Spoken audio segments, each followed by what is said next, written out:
कर्माचं फळ मिळतंच. फिजिक्सचा रूल काय आहे की इक्वल अँड अपोजिट, बरोबर.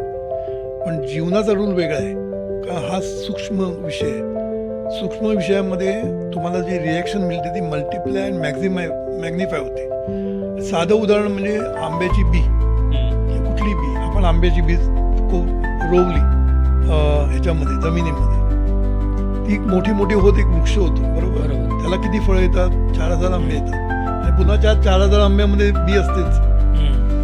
तसं आपल्या आयुष्यामध्ये की एक बी रोवली आणि फळ किती मिळाली? 4000 मिळाली, म्हणजे मल्टिप्लाय अँड मॅग्निफाय झालं, बरोबर.